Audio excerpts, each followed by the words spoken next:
सर्दियों ने ठीक से दस्तक भी नहीं दी कि दिल्ली की हवा एक बार फिर हो गई जहरीली। हवा में इतने प्रदूषक तत्व घुल गए कि सूरज पस्त नजर आने लगा और सांस लेना दुश्वार हो गया। मॉर्निंग वॉक पर जाना खतरनाक हो गया और घर के भीतर भी सांस लेना सितम बन गया। दिल्ली की हवा में घुला ज्यादा जहर। एनसीआर में सांस लेना हुआ सितम। नवंबर में एक बार फिर सांसों पर अटैक। प्रदूषण पर ऐसा वार, जीना दुश्वार। दिल्ली की हवा कितनी जहरीली है इसका अंदाजा इस बात से लगाइए कि आज भी दिल्ली की हवा में सांस लेना खुद की सेहत से खिलवाड़ करना है। आज दिल्ली का AQI 465 है, यानी खतरनाक। पड़ोसी नोएडा की हालत तो और भी खतरनाक है। यहाँ तो कमोबेश हर जगह पर AQI 700 के पार है। अब जरा दिल्ली की कुछ और जगहों पर AQI के आंकड़ों पर गौर कीजिए। हर जगह आंकड़ा इतना है जो मौसम विभाग और सरकार खतरनाक मानती है। रोहिणी में AQI 463 और ITO पर 484 है, यानी दोनों डेंजर जोन में हैं। चांदनी चौक पर ये 483 दर्ज किया गया तो द्वारका में 492। हरियाली के लिए मशहूर लोधी रोड पर भी 450 AQI है। ओखला में AQI 480 है तो IGI एयरपोर्ट पर 462। प्रदूषण सारी हदें पार कर रहा है और सरकार के हुक्मरान इस पर बात करने से भी कतराने लगे हैं।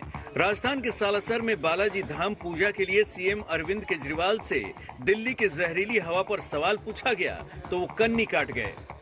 सर, आज भी वही सादगी है आपकी देखने में आई है कि मीडिया से आपने बात किया, लेकिन सर हल्का सा पोल्यूशन आपने यहाँ भी देखा होगा, दिल्ली का देखा होगा, किस तरह से पोल्यूशन बात है? दिल्ली की हवा PM10 यानी बड़े धूल कणों का स्तर बीते 30 घंटों से खतरनाक बना हुआ है और छोटे धूल कणों यानी PM2.5 की बात करें तो 32 घंटों से इनका स्तर खतरनाक है। जरा दिल्ली की अलग अलग जगहों की इन तस्वीरों को एक नजर में देखिए, आपको हालात का अंदाजा खुद लग जाएगा।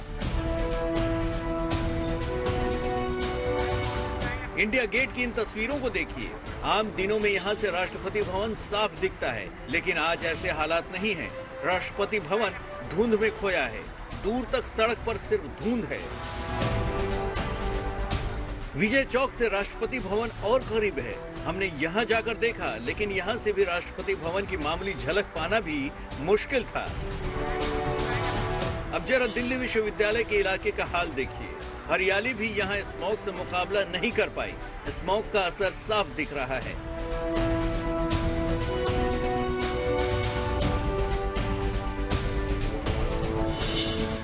नोएडा DND पर हालात सबसे ज्यादा खराब दिखे। नोएडा में स्थिति और भी खतरनाक है। यहाँ तो PM10 का लेवल 772 पर पहुँच गया। नोएडा और उसके आसपास के इलाकों में इमारतें स्मॉग में ढकी दिखी। लोग इस जानलेवा प्रदूषण से परेशान दिखे। सुबह में हम लोग ये सोचते हैं कि आना चाहिए कि नहीं, क्योंकि पोल्यूशन का लेवल इतना ज़्यादा है और मेनली ऐसा लगता है कि पराली जलाने से पोल्यूशन है।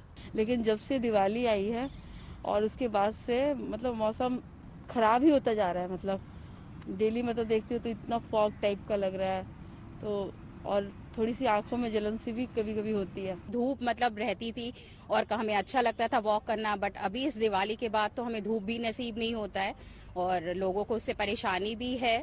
पॉल्यूशन है तो इससे तो हेल्थ इफेक्ट होता ही है।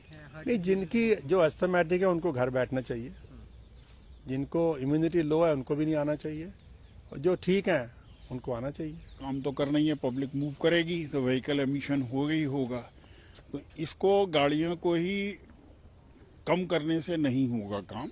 इस चीज में जब तक पब्लिक ट्रांसपोर्टेशन नहीं बढ़ाएंगे, एडुकेटली नहीं करेंगे।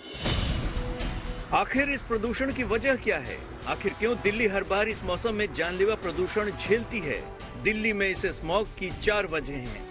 गाड़ियों का धुआं पहली वजह है, फैक्ट्रियों का प्रदूषण दूसरी वजह, तीसरी वजह है पराली जो पंजाब और हरियाणा में जलाई जा रही है।